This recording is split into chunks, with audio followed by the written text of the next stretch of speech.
Today is the 20th of November 2020. We're conducting an interview with Ed Skrein. My name is Bea Lefkowitz and we're in London. Ed, really thank you for talking to us for AJR Refugee Voices. Thank you. I wanted to ask you, how are you connected to this and how, to the material we are collecting and the stories?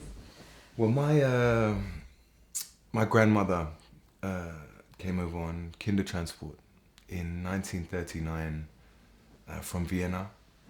She left her family and came over. She met another political refugee from Vienna, who she didn't know in Vienna, but was actually from a couple of miles away. George Skrein, who was my grandfather, they met at a Austrian club and fell in love and got married and had my father. And so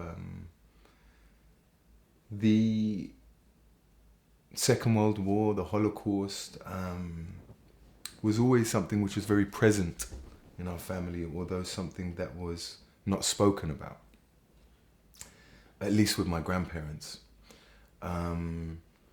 But you could always feel the shadow of it, and it was something that me and my brothers and sisters were kind of fascinated with when we were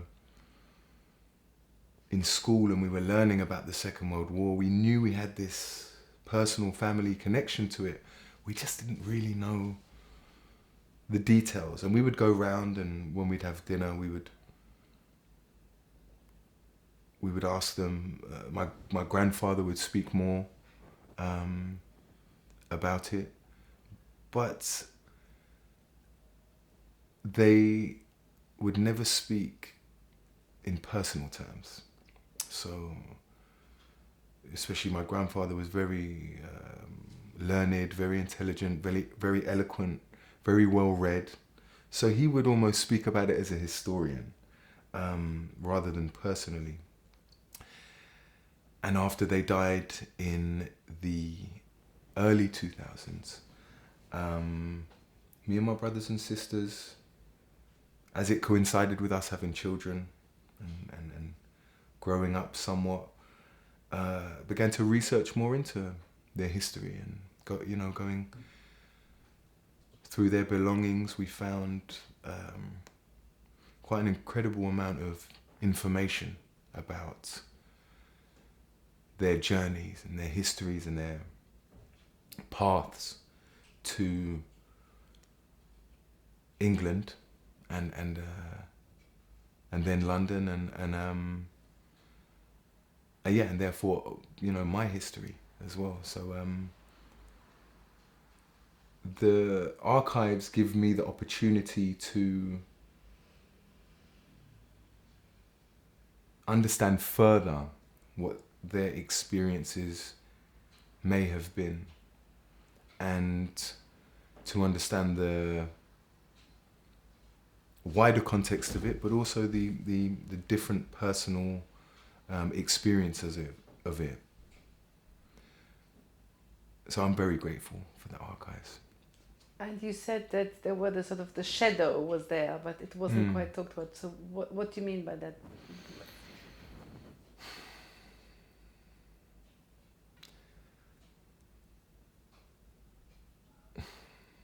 I think we knew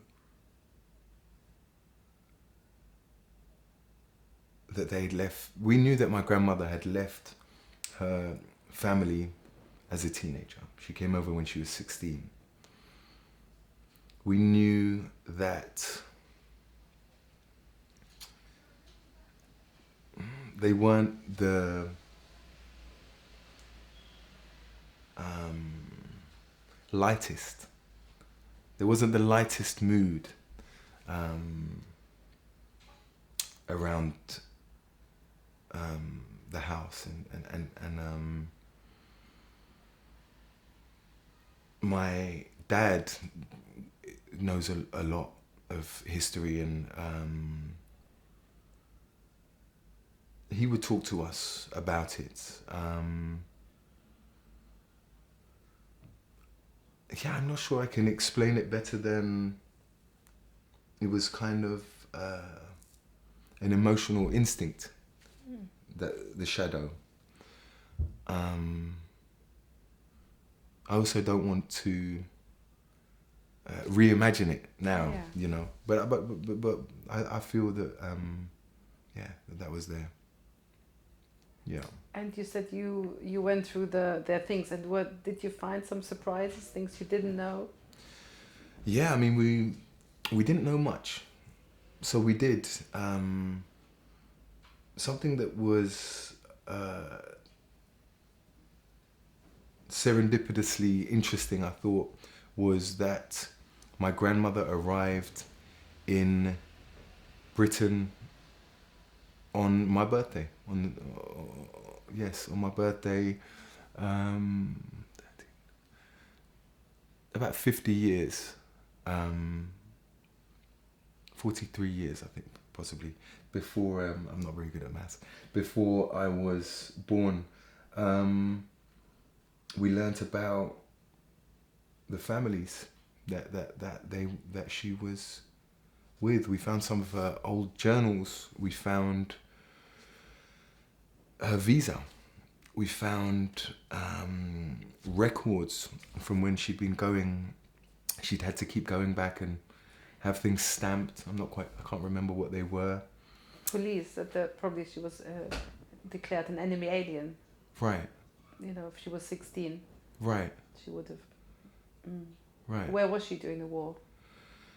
So she came over. The first family that she was with were actually Nazi sympathizers. So she had a rough time. They basically took her as a housemaid, and she went to see a family friend that she was told would be able to help her, an Austrian businessman who was established here, who said, I can't help you, that's your parents' job. Turned her away. She found another family friend who were much more welcoming, and the second home that she went to was a lot more welcoming. She was in Guildford, where she met my grandfather. She, I believe, moved to St. Albans. My grandfather joined the British Army and landed on Normandy Beach 4 days after D-Day and fought his way through Europe all the way to Germany, including the Battle of the Bulge. He was in 33 Corps and was a sniper, again something which I never knew when I knew this old man in a wheelchair. I would have been very impressed with if we'd have known that when we were young, but that wasn't the kind of adoration or naive adoration I think that my grandfather would have wanted. My grandmother stayed at home with her 2 children, my dad and my auntie, and she joined the American Land Army and was helping to fight fires in Guildford. We found photographs of her in her firefighter's uniform, which made sense to me because she was a strong woman. I could imagine her doing that.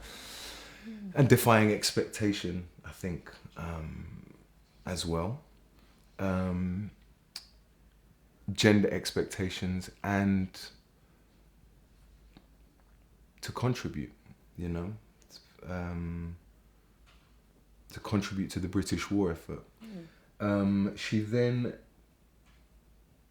yeah, so she joined the American Land Army and ended up going to, I cannot remember if it was Hamburg or Frankfurt, to help the rebuilding process.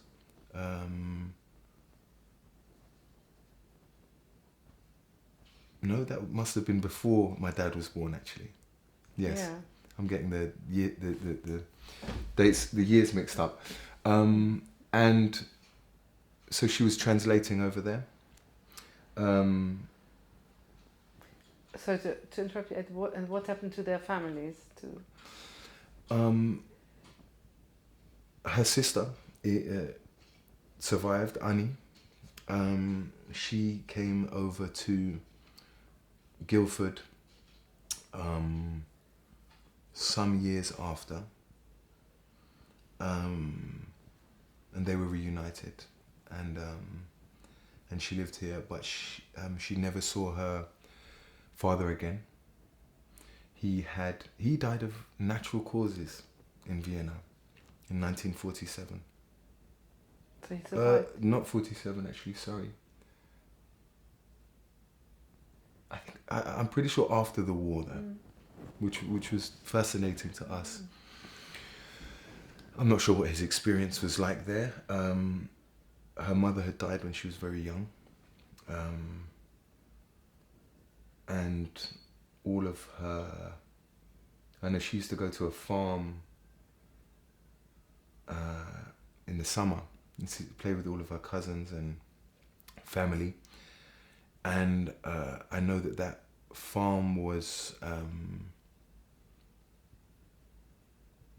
taken over, and everyone on that farm was reportedly shot and thrown in the Danube. So she lost all of her family except for her sister.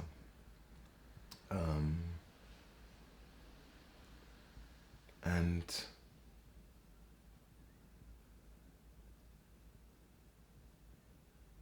yeah, then and my grandfather came back as a strapping 6'1" man who loved to ski in Austria when he was younger, and went through the war, and then he got polio in I think 52, and ended up in a wheelchair for the rest of his life. From 52, I only knew him in a wheelchair. But they kept their thick Austrian accents, Viennese accents, until the day that they passed. And did they speak some German to you? Yes, I'm embarrassed to say I've forgotten all of it. I used to, I studied it in GCSEs, and they would help me with it, and I would go around to, they would help me study, and so even earlier this year, when me and my sister took a trip to Vienna to research family history, we saw the beautiful apartment that my grandmother left, that she would have packed and left to take probably the tram. They were allowed to use the trams, but they had to be on the outside, I think, in 1939. We were told by a historian over there. And so, yeah, that was quite amazing to see what she left behind, to see her little back garden, and the hallway that she would have came out of, and yes, the apartment that she would have left to never see again. And yet being over there in Vienna was very nostalgic to hear their accents again. Was it the first time for you? No, it was the second time in Vienna. My dad kind of took all of us. I'm one of 5 children. He would take all of us as a kind of, Austrian pilgrimage. When we were teenagers, we would go to Badose, or Bardose, I'm sure I'm pronouncing it wrong, to the lakes. And we would stay in the lakes, and we took the train, the overnight train, and so we spent some time in Vienna. We went to a place where I can't remember if it's his dad or his uncle or his grandfather would say is the best scrambled eggs in Vienna. And I remember going there and thinking, these eggs are so runny, how could they be called the best scrambled eggs? But normally they say it's the best cream, you know. Right. Schlagsahne. That's what I get in the interviews. And Kaiserschmarrn. That's what we used to love, Kaiserschmarrn, because my granny used to make that. So yeah, it was the second time, but you know, the first time I kind of went there consciously, you know, with a view of my history and my grandparents' history. And how do you think that this background has sort of shaped you, and maybe also, I don't know, your career choice as an actor, or has it, you know, in which way has it shaped you? It's an interesting question. You know, I think I certainly stand here, or sit here, as the kind of embodiment of Britishness. You know, brown hair, blue eyes, white skin, 6 foot, a completely London accent. I've lived in the same 3-mile radius my whole life. So I represent Britishness, and I'm aware of that. But I am the grandchild of refugees. So to see, you know, the refugee crisis of the last couple of years, to see the xenophobia that is greeted with, the lack of empathy that the refugees are greeted with, feels personal to me, because they are seen as not welcome here. But of course I'm welcome here because, well, I'm British, you know, I have a British passport. But it makes me, I think, understand the long-term importance of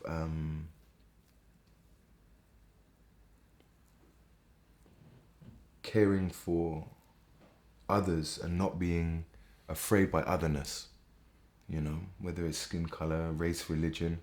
Within 2 generations, everything can change. And if I move to Kenya tomorrow, in a couple of generations, you know, we will my children could be considered Kenyan or any creed or nation. So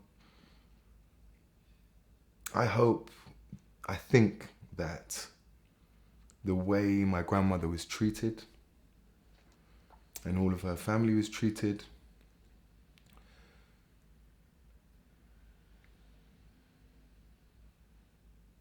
has made me the opposite, hopefully, more empathetical of otherness, welcoming.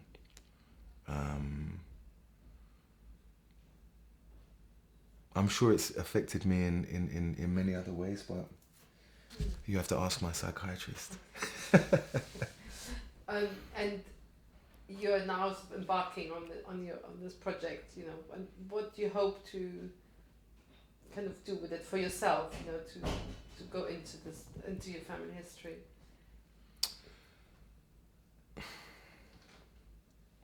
I suppose once you reach a certain age, and especially having children, I have 3 children now, when we look at them, it makes us reconsider our childhood and our family history and try and work out our place in this world. I suppose from being a child, we try and work out our place in this world. And I know that it's a personal journey of working out my place in this world, my history, but also the strong feelings of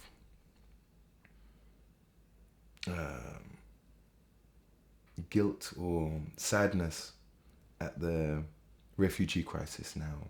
That if I can contribute to a different take on otherness and a more empathetical take on otherness, then that's important.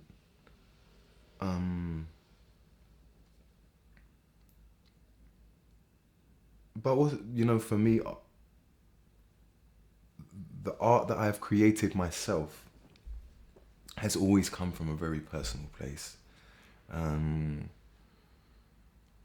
nothing could really be more personal than this. I suppose it's also about making sense of finding out about my grandmother. It's a continuation of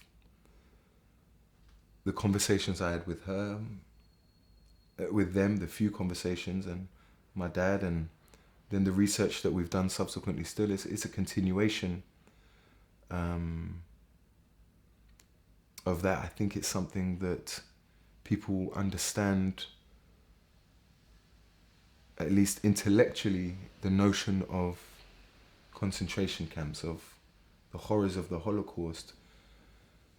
Most people don't know Kindertransport and the unique dynamics of it, the positives, the negatives, and all of the grey area in between. So I think it's a fascinating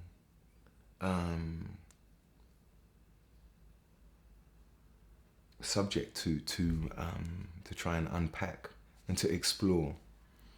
And maybe after I've finished the project, I'll be able to answer that question a little better.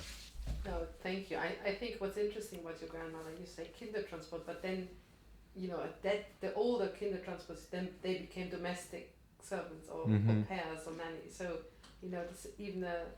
this whole issue of domestic service, that's really very much understudied. Kindertransport, some people know about it, but the domestic, there is really, if you ask people don't know about it. And there were a lot of painful stories. So people first separating, but then having quite a difficult time here. So it sounds a bit like your grandmother had that experience.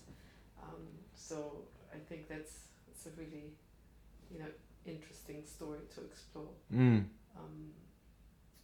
yeah, I don't think people know about it that much. No, and there's a simplistic version of it which doesn't include any of that. Probably my first notions of what Kindertransport was is just this wonderful thing. The brilliant British people and the Quakers and the Jewish different associations did, and just how empathetical, and look how wonderful it was. But there is a challenging dynamics to bringing over to the criteria of people that were brought over and the criteria that they had to fit, i.e. not look too Jewish rather. They were stopped from practicing their faith a lot of the time. In some cases, I think it's a very complex story. Very much so. And I think that it's possible for something to be empathetical and for us to and for it to be the opposite, and just how quickly it happened. You can imagine how these kind of mistakes, oversights, there's probably the wrong word, but how these things would happen. But nonetheless, I think it's important to shine a light on it, and Tell us the name. You haven't mentioned the name of your grandmother. Maybe show us a photo. Susan Altschul. And we have this beautiful portrait here, which I never saw when she was alive. We only found this after she was gone, and so I never knew her as this beautiful young woman. But this has a pride of place in my house, and it's a beautiful portrait by a Viennese photographer who came over in 1937 and set up in Bond Street. And I think it's a beautiful, beautiful portrait. It is beautiful. Mm. So yeah, we just to say good luck on your journey. Thank you. But I'm also thinking, you know, whether there are so many other people probably in second and third generation in a similar situation that where they have a parent or grandparent who didn't speak, and they now want to find out more. Mm-hmm. And some people are lucky that they find some traces or documents, and some others probably don't. You know. Well, I think that's why the archives are so special, that even when I hear testimonies from people from another country in a completely different age group that had a completely different experience to the small number of things that I knew, it's illuminating, and it makes me understand a little bit more, you know, and to hear sometimes just why people wouldn't speak about it, and why how they felt. I think it helps people to understand their families' experiences more. And I think, as you say, there are a lot of people who, like me, get to start growing up a little bit and having children and want to understand their place in this world and their history. So, you know, to not contribute to repeating mistakes of the past. And this is what this film is about, because in this film it's all these messages, and, you know, as I said, there are wonderful messages where people say, you know, watch out, take action, do something, don't just sit there, you know, which relates to this notion, you know, that it can happen again. Absolutely. If we're not careful. Absolutely. Great, Ed, thank you. Is there anything else you'd like to add? Or? No, just thank you for everything you've done. I appreciate then I try your to, work. You know, there's this, I don't know whether you managed to contact this lady who was born in Vienna. She calls me, I'm in touch with her all the time. But I think it's I wish you good luck for your own journey. Thank you. And thank you. Thank you so much.